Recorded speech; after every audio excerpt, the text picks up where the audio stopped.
1. Pada masa demokrasi terpimpin, telah terjadi berbagai penyimpangan dari kerangka yang telah ditetapkan dalam UUD NRI tahun 1945. Salah satu penyimpangan itu adalah A. MPR lembaga yang membawahi dan berkedudukan lebih tinggi dari Presiden. B. Presiden tidak dapat membubarkan DPR. C. Presiden berhak untuk mencampuri proses peradilan. D. Presiden harus mempertanggungjawabkan kinerjanya kepada MPR. E. DPR sebagai lembaga tinggi negara kedudukannya sejajar dengan Presiden.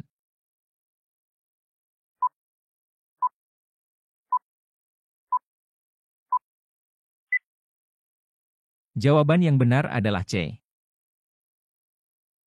Pada masa demokrasi terpimpin, terjadi campur tangan eksekutif, Presiden, dalam proses peradilan, yang seharusnya independen dan tidak dipengaruhi oleh kekuasaan eksekutif.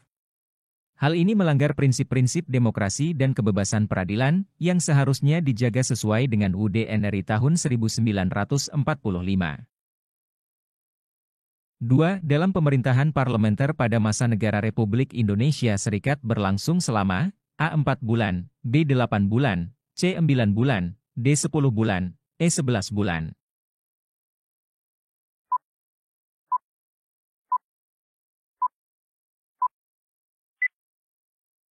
Jawaban yang benar adalah B. Pemerintahan parlementer di RIS dimulai pada 27 Desember 1949 dan berakhir pada 17 Agustus 1950 ketika RIS dibubarkan dan Indonesia menjadi negara kesatuan kembali. Jadi, jangka waktunya adalah 8 bulan. 3. Pada masa reformasi, telah terjadi beberapa kali pergantian presiden.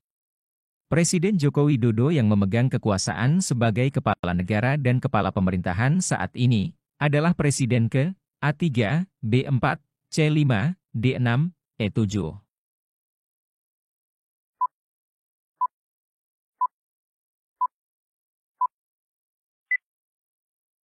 Jawaban yang benar adalah E.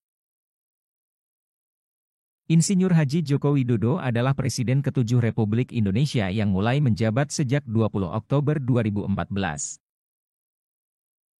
4. Perhatikan hal-hal berikut. 1. Sejarah penderitaan. 2. Tekad untuk hidup bersama. 3. Perjuangan kemerdekaan. 4. Perjuangan satu daerah. 5. Kekuatan pejuang di Jawa. Hal yang mempersatukan bangsa Indonesia dalam sejarah yang dialami bersama ditunjukkan nomor A1, 2, dan 3, B1, 3, dan 4, C2, 3, dan 4, D2, 4, dan 5, E3, 4, dan 5.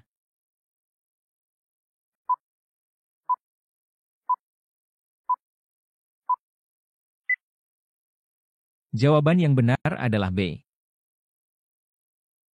Hal-hal yang mempersatukan bangsa Indonesia dalam sejarah yang dialami bersama adalah 1, 3, dan 4, yakni sejarah penderitaan, perjuangan kemerdekaan, serta perjuangan bersama dalam satu daerah yang menjadi pengalaman bersama yang mempersatukan bangsa Indonesia. 5. Dalam penjelasan UUD NRI tahun 1945 tercantum bahwa negara Indonesia berdasarkan atas A. Kekuasaan, B. Hukum, C. Konstitusi, D. Absolutisme, E. Trias Politika.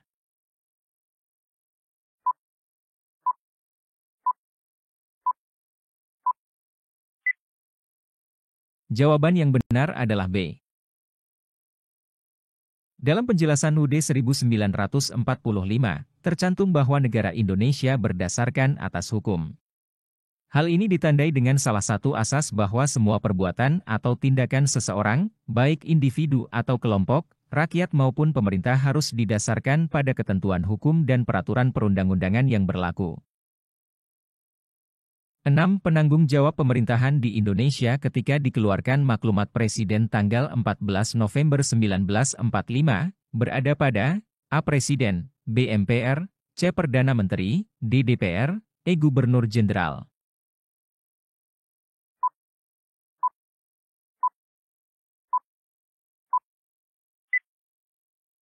Jawaban yang benar adalah C.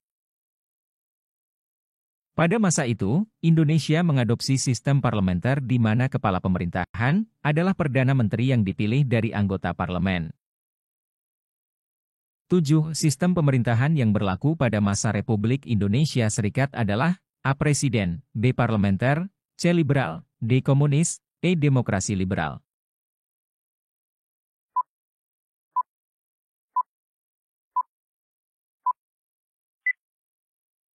Jawaban yang benar adalah B. Pada masa Republik Indonesia Serikat, sistem pemerintahan yang diterapkan adalah sistem parlementer, di mana kepala pemerintahan dipilih dari anggota parlemen.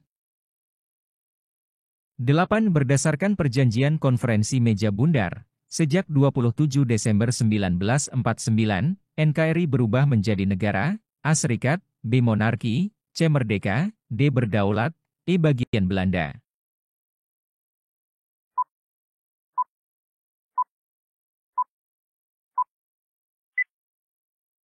Jawaban yang benar adalah A.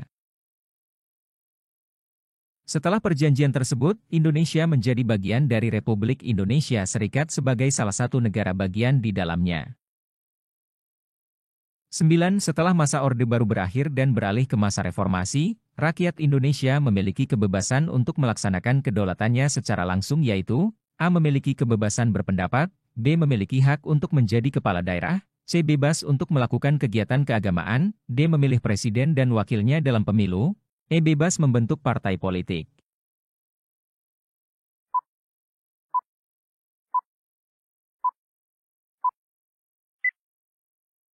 Jawaban yang benar adalah D. Masa reformasi membuka kesempatan bagi rakyat Indonesia untuk secara langsung memilih presiden dan wakilnya melalui pemilihan umum, yang sebelumnya tidak terjadi selama masa Orde Baru. 10. Daerah Nusa Tenggara Barat memiliki komoditas alam yang sangat kaya untuk dapat dikembangkan, yaitu mutiara air laut. Budidaya alam mutiara saat ini berkembang pesat menjadi salah satu komoditi andalan bagi daerah tersebut, bahkan juga ekspor. Keadaan ini merupakan salah satu perwujudan dari salah satu kebijakan politik dalam masa reformasi, yaitu A. Kebebasan berusaha, B. Kearifan lokal, C. Otonomi daerah, D. Usaha kecil menengah, E. Kemajuan dalam usaha koperasi.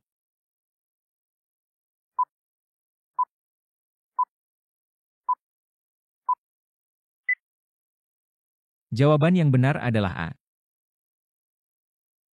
Pada masa reformasi, salah satu fokusnya adalah memberikan ruang yang lebih luas bagi kebebasan berusaha dan pengembangan industri-industri lokal untuk meningkatkan perekonomian daerah. Budidaya mutiara air laut menjadi salah satu contoh keberhasilan dalam mengembangkan komoditas alam daerah tersebut.